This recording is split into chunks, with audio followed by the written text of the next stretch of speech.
In case it wasn't obvious enough already, I love to talk about video games. But as it stands currently, I've only ever really talked about a small handful of games on my channel so far. Well, I'm aiming to change that right now. Here comes a list of 10 of my favorite video games. I don't think they're the best games of all time, and contrary to most top 10 lists, these games are not ranked in any particular order. I gave it a lot of thought, and I ultimately decided that trying to compare these games to one another and trying to rank them based on any number of random factors just wasn't working for me. I'd rather examine each one individually and explain what I liked about them as standalone experiences. I haven't played literally every single game known to man, so I would appreciate it if you didn't get upset just because your favorite game didn't show up here. You know, it's all about opinions and stuff. I most likely have not played the game that you think is better than everything else I've talked about here. And even if I have, my tastes and preferences are different. Weird perhaps, but different all the same. We'll avoid so much grief and numerous headaches if you can just respect that. Also, I have played and enjoyed a lot more than just 10 games, but I just don't have time to talk about absolutely all of them at once. Perhaps I'll make a follow-up list and talk about 10 more of my favorites in the future. We'll see. One last thing. The following games will not be present here just because I've talked about them enough in the past already. Don't get me wrong, I love each of them to death. It's just that if I were to rank my favorites and include these ones, they would most likely take up the top spots, and how predictable would that be? I just want to give some other games a time in the spotlight, that's all. With all of that out of the way, let's get started. Mario & Luigi Bowser's Inside Story. I've always had a harder time getting into the Mario & Luigi series as opposed to Paper Mario. I didn't know what the problem was for the longest time, but now I realize that I just had trouble adjusting to how much more fast-paced the flow of combat is compared to its slower, more methodical sibling series. Perhaps this game had the benefit of piquing my interest many years later when I was older and would have much more patience to learn and practice the game's core mechanics. The combat in Bowser's Inside Story is just incredibly rewarding, and given that it's an RPG, so battles make up almost half of the total gameplay time, if not more, that's a very good thing. There's just nothing quite like that feeling of racking up more and more damage on enemies with each successful timed hit. Then, when your combo finally ends and you see that total damage climb into the hundreds as your attack power grows stronger and stronger over the course of the game, it just fills me with this sense of superiority that's almost indescribable. Of course, I think anyone else will sing this particular kind of praise for any other game in the Mario & Luigi series, since the fundamentals haven't changed that much between installments. But for me personally, this game is just the one that just clicks with me the best. Mario & Luigi is a series that rewards practice, patience, and perfection. When you've got an enemy's attack pattern down, you can become practically invincible and prevent any and all damage you would normally take. It takes time and a lot of practice to get to this point, but man, when you're there, it just feels awesome. But while Mario and Luigi certainly pull their own weight in this particular game, I think it's when I was controlling Bowser where I really fell in love with it. He has always been one of my favorite Mario characters, and I've always wanted to see him take on a starring role if the likes of Luigi, Yoshi, Wario, and even Peach could get their own games. The fact that that's pretty much happening here does wonders for my enjoyment of it, and I could not have asked for a better representation of this character. In this game, Bowser is just so much more raw and powerful. Skip the silly jumps and spins and just punch the enemies straight in their ugly faces. I love it. It absolutely embodies who Bowser is as a character, and this game makes him into such an entertaining one at that. He's stupid yet clever, brave yet childish, and angry yet competent all at once. He's a complete thrill to watch and play with. In a big way, I think it was Bowser's starring role that ultimately won me over in this game when the previous entries did not. The mini-games inside of Bowser's body, as well as the giant battles, were pretty hit or miss for me. I liked some more than others, but I'd be willing to overlook them for the sake of enjoying the rest of what this game has to offer when I inevitably replay through it in the future. The writing in this game also has numerous moments of sheer brilliance. There's so much personality and charm radiating from all of these characters. Fawful in particular did an amazing job of making me laugh out loud with his horrendous English, despite how much I wanted to knock his nerdy little lights out. And when I finally got the chance towards the end of the game to do just that, oh, it felt so good. The tone of the story knows exactly how to balance between being serious and silly, and I think that is an art that so many games struggle to really do well. This is the closest we've ever come to getting that Bowser game that I still ultimately want. but I'm happy to wait for that fabled title to someday grace us as long as I have Bowser's Inside Story to enjoy in the meantime. Animal Crossing: New Leaf. Animal Crossing is a game I never thought I would love until I finally played it. I'm so used to going into games and expecting to find action, adventure, or pure spectacle, but Animal Crossing is just so different. It's a game where you do absolutely nothing and everything all at the same time. It's a game I could theoretically play forever, just because of how literally alive this world is. The gameplay changes with every passing real-time day, and there's always something new for me to do. The more I put into the game, the more I get out of it. I get to see my town expand and blossom into something so much bigger than it was before when I first started. I form relationships with all of my neighbors. They become excited when I take the time to stop and say hello, and if I ever quit playing the game for a while, they take notice of that, and their feelings change accordingly. I legitimately feel guilty if I stop playing the game even for a day or two, just because I don't want to see the disappointment on their tiny faces. Animal Crossing is a series unlike anything I've ever played. It's wonderfully addictive, and it relaxes me in ways that simply no other game can do. The reason New Leaf is my absolute favorite, aside from the fact that it's the only one in the series I've even played, is because it's portable. I can play this game literally anywhere I go. My town becomes a home away from home, and it comforts me with a sense of familiarity no matter where I am. I know everyone is anxious to see a new game from this series, one that has nothing to do with Amiibo preferably, but honestly, I think it'd be pretty hard for me to get invested in a new game as much as I have done so already with New Leaf. Super Mario 3D World. Well, I already said I wasn't going to include Super Mario 64, so I had to put something Mario related here. Super Mario Sunshine just wasn't my cup of tea, and the Galaxy games were a bit too linear for my tastes. I know this game is linear too, but at least it doesn't have the launch stars that completely lock me out of previous sections of the level. And terrible draw distance aside, I'll take the wide open spaces of sprawling savanna over tiny planetoids any day. Much like Animal Crossing, albeit to a slightly lesser extent, I never expected to enjoy Super Mario 3D World as much as I do.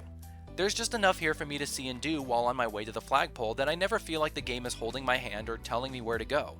Yet at the same time, there's still that sense of clear direction, so I can speed through a level if I want to without the fear of getting lost or sidetracked.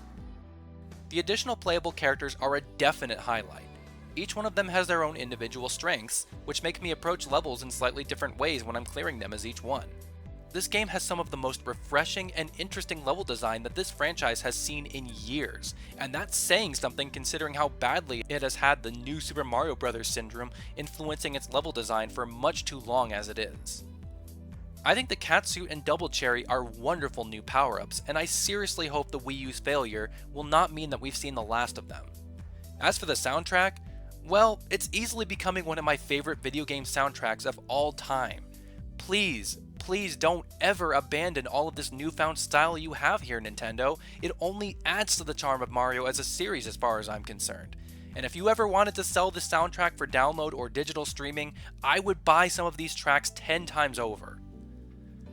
While I do still hope we'll see the next 3D Mario game evolve into something great, I'm perfectly happy with Super Mario 3D World for what it is. I've already completed it 100% twice, and I'll easily do it many more times in the future. Sonic Adventure 2 Battle. I don't really understand when or why it suddenly became cool to hate Sonic Adventure 2 for everything it stands for. It seems like only yesterday countless people were hailing it as the last good Sonic game up until Generations. Now all of a sudden it is no better than any of the other crap that Sonic has churned out over the years, and it's a mediocre mess apparently? That makes no sense to me. Regardless, Sonic Adventure 2 has been and probably always will be my favorite Sonic game. The speed stages with Sonic and Shadow are always exciting to play through no matter how many times I've done so in the past, and I really don't understand all the hatred for the shooting and treasure hunting levels for the other characters. The Tails and Eggman shooting stages were just an evolution of Gamma's gameplay from Adventure 1, and I don't really recall anyone complaining about that nearly as much. Yeah, it's easy to shoot everything to win, but if you want to get a better ranking for the stage, it takes a little more concentration and thought than that. Besides, this game gave us playable Eggman. How could anyone hate that? I think the majority of the treasure hunting stages are fine, with the exception of maybe Aquatic Mine, Mad Space, and Security Hall. But I think the biggest and most justifiable complaint I can agree with about them is that it's dumb that the radar can only pick up on one emerald piece at a time, unlike in Adventure 1. That's pretty stupid, and it does make levels take a lot longer to clear than they probably should. But other than that, I still put up with them somehow. Everyone's entitled to their own opinions and preferences, and if they honestly just don't like Sonic Adventure 2, that's perfectly fine by me, especially if they give fair and reasonable explanations as to why. I'm just a little baffled that any praise for this game has suddenly become an unpopular opinion.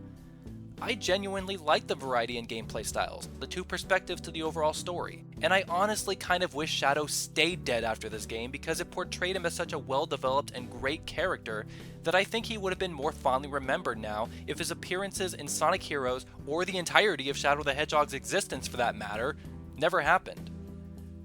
Sonic Adventure 2 also has a Chow Garden, which is something we've all been clamoring to return since this game. I think the biggest area where Sonic Adventure 2 falls short in is the presentation. I will agree that this game has not aged well at all in terms of graphics, most notably in the cutscenes. The character models are all over the place, the lip syncing is terrible, and the direction of the voice acting is cringeworthy and laughable. I agree with all of that.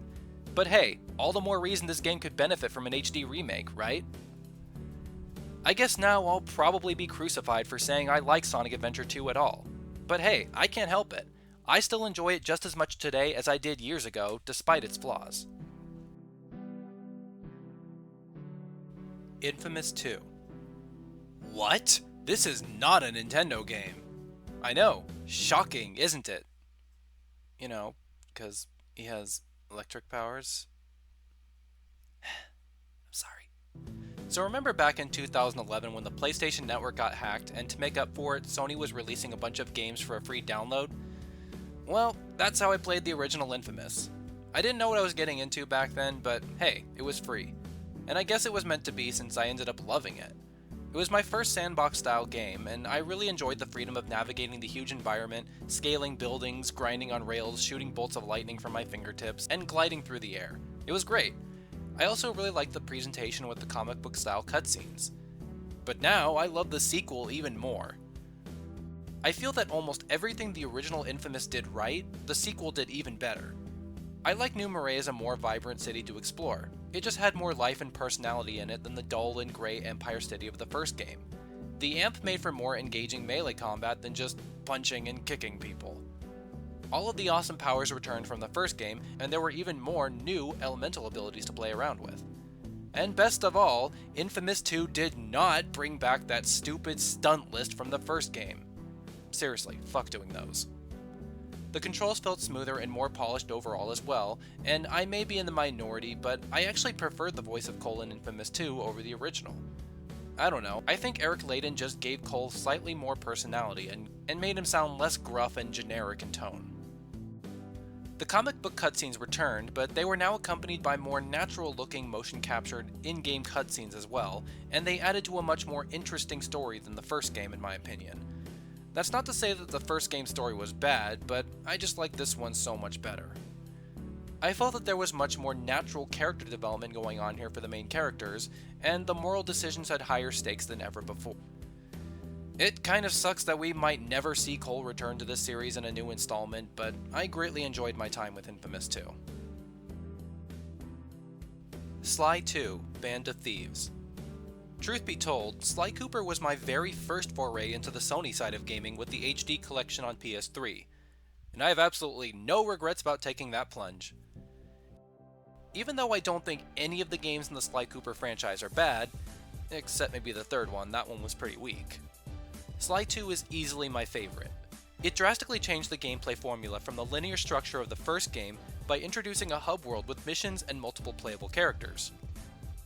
This would go on to become the standard for Sly Cooper games for the two entries that followed, and I personally like it better this way. But even then, I still feel like Band of Thieves just did it the best, or in the way that I enjoyed it the most. But even more importantly, Sly 2 was the first game to introduce a health meter. Goodbye, cheap one-hit deaths of Sly 1, and good riddance to ya. I liked the hub worlds because there's just no real sense of urgency. You know where to go for your next mission, but there's no pressure to get there right away.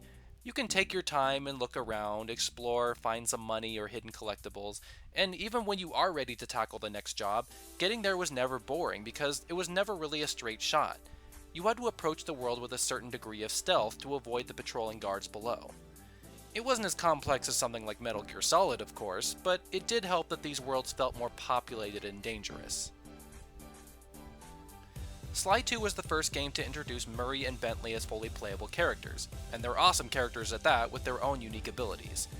As a result of this, they brought new styles of gameplay to the table through their own missions, and even navigating the hub worlds was a game in and of itself since they couldn't do all the fancy acrobatic stuff that Sly could. The story has always been entertaining for me to watch because of how non-linear and unpredictable it is. Things don't always go according to plan for the Cooper gang, so it's more interesting to see how they deal with one problem after another instead of just being perfect at their job all the time. That's not to say that there was anything really wrong with the story of any of the other games, but I just like Band of Thieves' story the best. Here's hoping we'll someday see Sly 5. Don't leave us hanging, Sanzaru Games. That cliffhanger at the end of Sly 4 was terrible.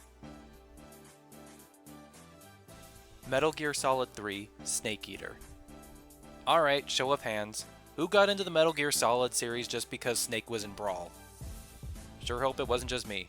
You can probably imagine my reaction when I found out that this wasn't even the same Snake in MGS3. And that's when I got my first taste of the fucked up lore that is Metal Gear Solid. That aside, there are a few other words I can use to describe this game other than brilliant. The stealth mechanics and even the inventory system are so simple yet convoluted at the same time. You can quite literally approach the game any way you want to, and just about any playstyle is manageable. You can try to avoid enemy contact as much as possible and sneak around everywhere, or you can just shoot everything that moves. Obviously, you'll find less confrontation and danger in certain approaches over others, though.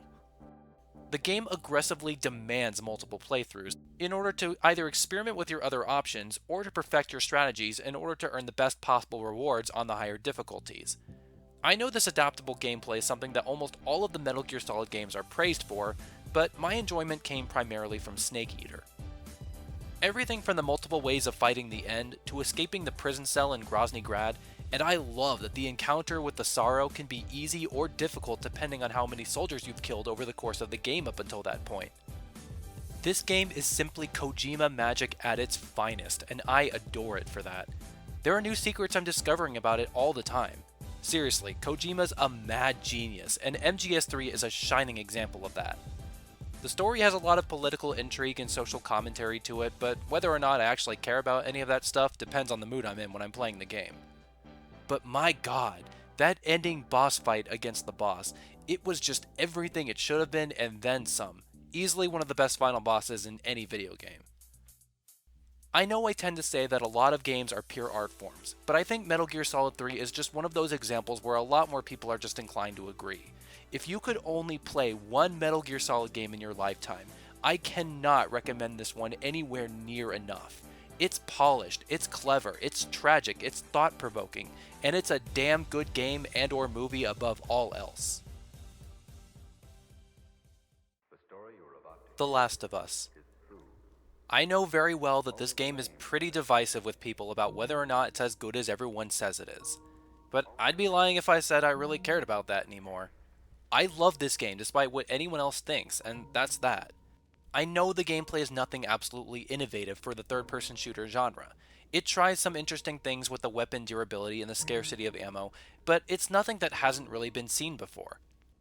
But let's be real here. Does anyone honestly go back to The Last of Us purely for the gameplay? I sure as hell don't. I mean, the game plays just fine, but it's not what makes me want to play through it again. It's the story that takes the credit for that. It's probably hypocritical of me to be emphasizing story over gameplay since I'm always preaching that gameplay should be the most important defining factor of a game, but I'm willing to make an exception for this game. When I go back to play The Last of Us, I go back to experience Joel and Ellie's journey once more.